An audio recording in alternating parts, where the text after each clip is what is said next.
सूर्या अपने घर से कई किलोमीटर दूर रोजाना श्री कृष्णा के मंदिर जाया करता था।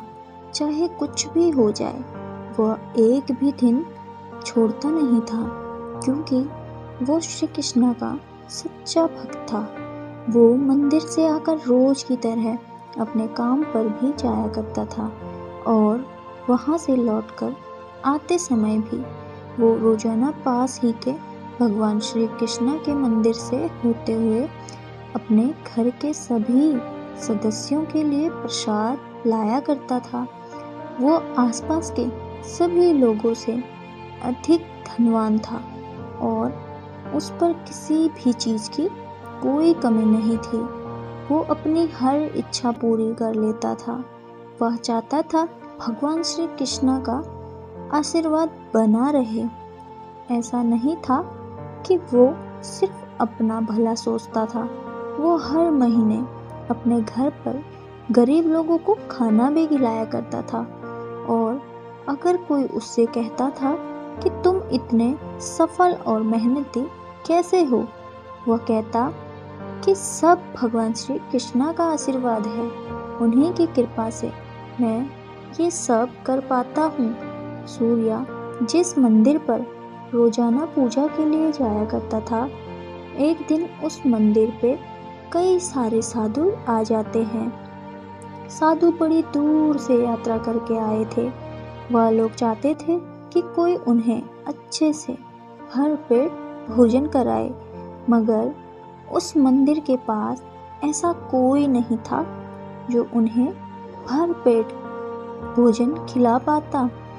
जब सूर्या को ये बात पता चलती है तो वह बिना कुछ सोचे समझे सभी साधुओं को भरपेट भोजन कराता है, जिसमें उसका काफ़ी खर्चा हो गया, मगर वह उस बात की परेशानी नहीं लेता।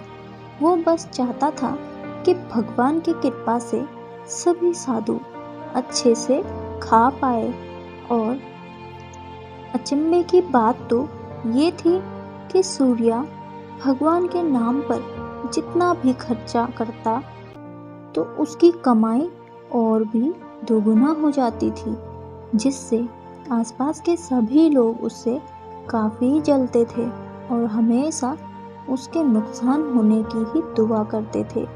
एक बार की बात है, जन्माष्टमी के दिन सूर्या ने अपने घर पर हर बार की तरह गरीबों के लिए खाने की व्यवस्था कराई और खाने के बाद वह सभी लोगों को एक एक मिठाई का डब्बा भी देने वाला था। वो मिठाई लेने बाजार जाता है और वहाँ से ढेर सारी बर्फ़ी के डब्बे ले आता है।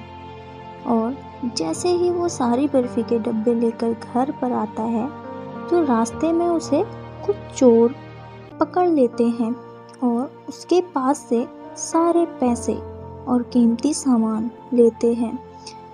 सूर्या उनसे बचने की काफ़ी कोशिश करता है, मगर वो ज़्यादा लोग थे, इसलिए वो उनसे जीत नहीं पाता और लड़ाई झगड़े में वह सभी चोर मिलकर सूर्या को काफ़ी चोट पहुंचा देते हैं, जिससे वह बेहोश हो जाता है।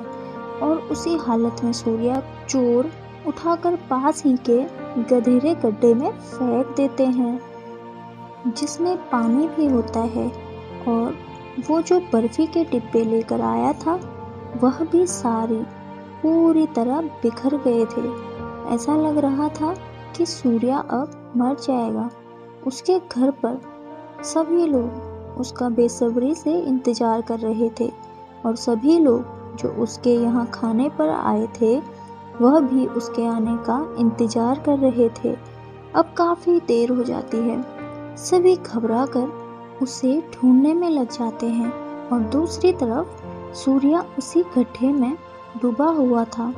थोड़ी देर में वो अचानक उसके घर वालों को लगता है कि वह जरूर उस मंदिर में गया होगा जिसमें वो रोजाना जाया करता था। सभी उस मंदिर पर जाते हैं और सूर्या को ढूंढते हैं, मगर सूर्या वहाँ नहीं मिलता। अब सब लोग मिलकर भगवान श्री कृष्णा से सूर्या की सलामती की दुआ मांगने लगते हैं।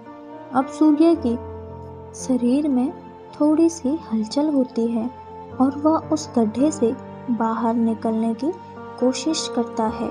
थोड़ी देर में वह बाहर भी आ जाता है और बाहर आकर देखता है कि सारे बर्फी के डिब्बे जो बर्बाद हो चुके थे वह सब पहले जैसे ही हो गए हैं और जो पैसे और कीमती सामान उसके पास से चोरी हो गया था वह भी उसके पास वापस आ जाता है।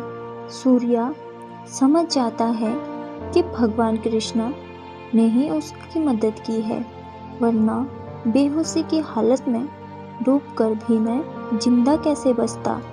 वो बर्फी के डब्बों को लेकर अपने घर जाता है और घर जाकर सबको ये बात बताता है और सब मिलकर भगवान श्री कृष्ण का जयकारा लगाते हैं और उनका धन्यवाद भी करते हैं। जिसके बाद सूर्या सभी को खाना खिलाता है और खिलाने के बाद सभी को एक एक वो बर्फी का डिब्बा देकर राधे कृष्णा कहते हुए विदा करता है।